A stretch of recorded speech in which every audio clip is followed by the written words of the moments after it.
Eh, Bien, buenas en las buenas y buenas en las malas a YouTube, a la gente de YouTube. Vamos a hablar hoy de el arrepentido de Marquinek, que es el bienaventurado de Marquinek, que es la charla del día de hoy, de Modrey Louis. Era un tipo que nació en 1783. En 1802 llegó a Nantes. Jerónimo Bonaparte, el hermano menor de Napoleón, que tenía 18 años, y era el momento que Napoleón era Permenconsen. Parece que Jerónimo, educado como un príncipe segundón, se daba todos los gustos a expensas de las dádivas de su hermano mayor, Napoleón Bonaparte. En Nantes, Jerónimo se convirtió en el ídolo de los personajes de salón y de los jóvenes nobles de la ciudad, entre todos los muchachitos que se apretujaban para conocerlo. Ay, quiero saludar a Jerónimo, qué sé yo. Estaba este muchacho Modredil, Yantel Modredil, era hijo de ricos nobles que se habían salvado de la persecución jacobina en la época del terror. Boheim logró hacerse amigo de Jerónimo Bonaparte y durante su el paso por Nantes, el paso de Jerónimo, digo yo, por Nantes, compartieron salidas, no sé, bailongos, fiestas divertidas, etcétera. A fines de 1802, Jerónimo se rajó de Nantes y Moguel quedó un poco triste porque se habían hecho muy amiguetes, se divertían mucho saliendo con las amigas y qué sé yo. En 1807, Jerónimo fue nombrado rey de Esfalia, un estado creado generalmente para él, o sea, en España. Se había casado con Calina, la hija del rey de Burgenmer. En el castillo de Esfalia se ofrecían bailes picantes y partida de casa sanguinaria. O sea, eran de lo peor, no por los barrios picantes, pero sí, no lo hubiera sido bailes sanguinarios y partida de casa picante. Bueno, el caso es de que parece que de allí, de ese lugar, se lanzaban los mejores fuegos de artificio de aquel entonces, bueno, de gente muy profunda, evidentemente. La fama de esa corte llegó hasta Nantes, donde ya del Modrein se aburría más no poder, saber que se le había ido el amigo y que pasaba jugando en la lotería en el boliche de la esquina. Y bueno, entonces le escribió a Jerónimo y Jerónimo lo invitó a Blesfalia. Apenas Mugre llegó, Jerónimo lo nombró escudero de la reina Catalina. ¿Qué tal? ¿Cómo te va? Te nombro escudero de la reina Catalina. Al poco tiempo Jerónimo y Modrey empezaron otra vez a salir por ahí, a seducir muchachas y etcétera. Y dice el cronista que lamentablemente Modreville no supo controlar sus elecciones y sedujo elecciones distintas. Y ya es japonés. Y bueno, y sedujo a una hermosa morena que se llamaba Blanca Carrera, que era también amante de Jerónimo. Y bueno, parece que Blanca era generosa en amores porque andaba con otros 5. Y una noche Mowgli Hill entró al improviso en los aposentos de Blanca y la encontró en la cama con un tal Lacerre. ¿Qué haces, Lacerre? Y ella juró que el muchacho se había sentido enfermo y que ella lo estaba cuidando y estaban desnudos. Y Modrid agarró al hacerle del pescuezo y le rompió la cara y lo echó de la habitación a patadas. Y ella se puso a gritar y salió corriendo desnuda de la habitación. Con todo el escándalo, Jerónimo se enteró de su infortuna. Así que mira vos, este tipo andaba con Annette, andaba con todo eso. Y cayó en desgracia Jean de Maubreville. Cuando Napoleón entró en España, Jerónimo arregló las cosas para que lo mandaran a Maubreville a luchar en España en un regimiento de caballería. Lo alejaban de aquella corte y lo mandaban a la guerra. Y Maubreville fue ya furioso. Imagínense. Parece que Maubreville luchó muy bien en España. Cuando regresó a Francia solicitó ser incorporado en el ejército francés. Recuérdese que pertenecía al ejército de Westfalia. La solicitud fue denegada, lamentablemente, etc. Se quedó en París y se dedicó a los negocios del aceite y de las provisiones de las tropas. Lo perdió todo. Había sido uno de los hombres más ricos de Nantes, cortesano de Westfalia, y ahora vivía en una guardia de París tras el destierro que le había instruido Jerónimo y el desprecio de los jefes napoleónicos.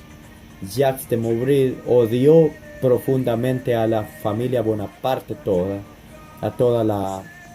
y juró vengarse. Y dice, me voy a vengar, me voy a vengar. En 1814, cuando el imperio tambaleaba, realistas franceses y reyes de otros países enemigos de Napoleón se preguntaban quién iba a gobernar el imperio si el emperador caía.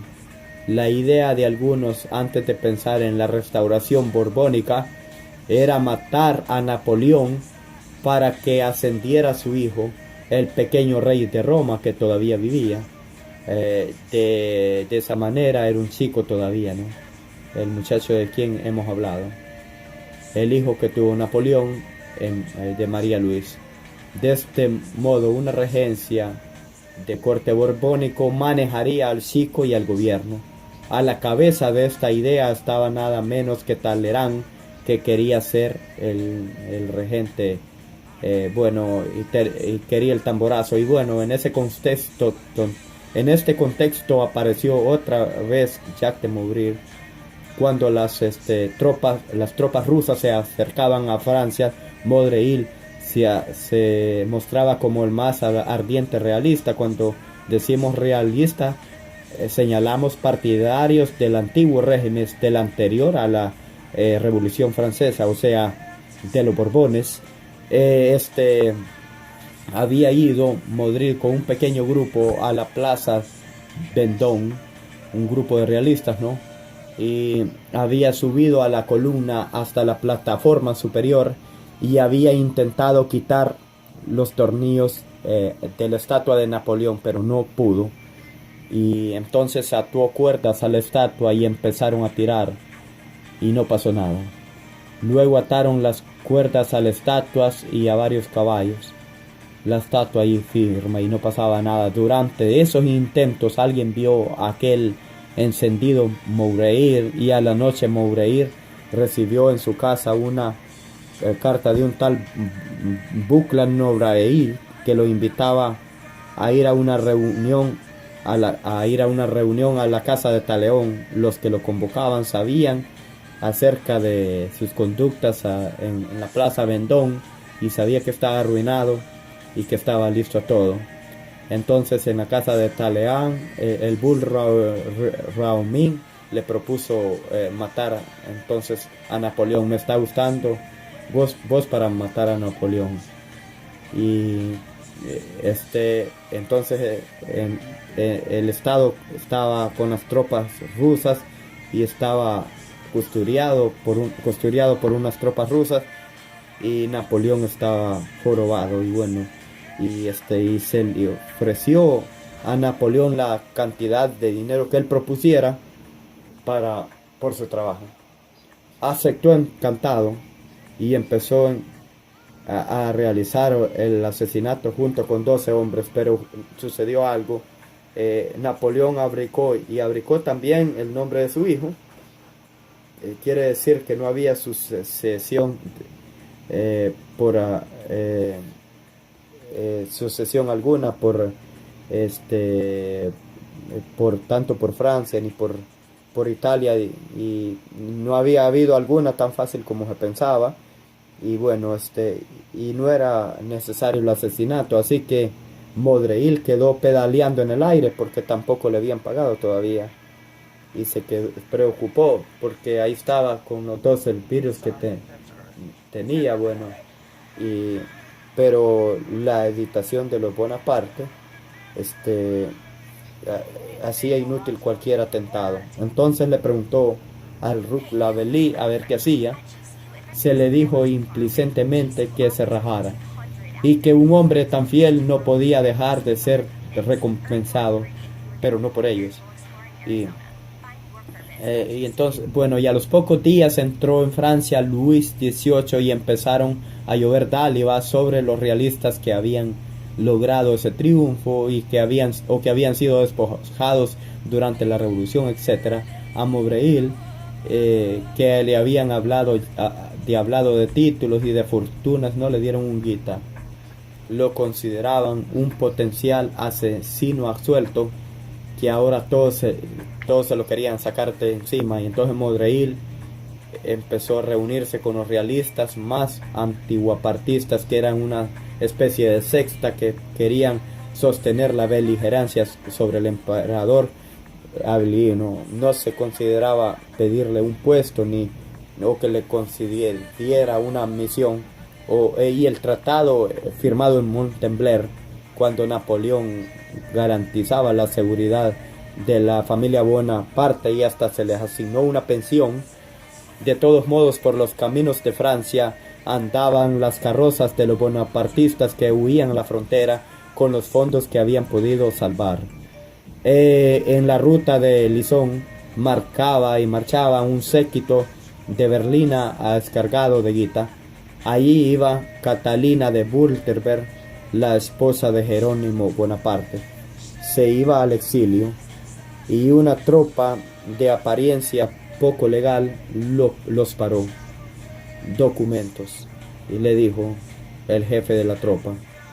Jefe de la tropa no era otro que Modreil. Están encargados, señora, de incautar su equipaje de vuelta a París. Se sospecha que llevan en él la diamantes de su corona. La mujer de Corona lo reconoció como aquel escudero que salía de farra con el marido, y Modreil no lo negó, pero dijo que tenía una función ahora que le había condenado al gobierno. Bueno, digamos que le afanó, y todos, incluyeron los Borbones, se quejaron de aquel robo y se inició una investigación. Inmediatamente se aspiró que había sido Modreil, y con una tranquilidad enorme Modreil le dijo que si querían comprometerlo, él podía comprometer a muchos otros, dijo, poniendo cara de que los iba a carpetear. Y se refería obviamente al pedido de asesinatos del emperador. Los funcionarios que lo citaron no le dieron bolilla a este chantaje y continuaron investigándolo. Modreil no habló, no dijo nada, y finalmente se descubrió que las joyas de Catalina estaban enterradas a la orilla del río. No pudieron apresarlo. Modreil se había ido a Inglaterra, fue juzgado en ausencia, y eso sí, y condenado a 5 años de prisión. Volvió mucho tiempo después, en 1827, cuando su pena ya había terminado. En enero de 1827 se había hecho una misa de aniversario de la muerte de Luis XVI.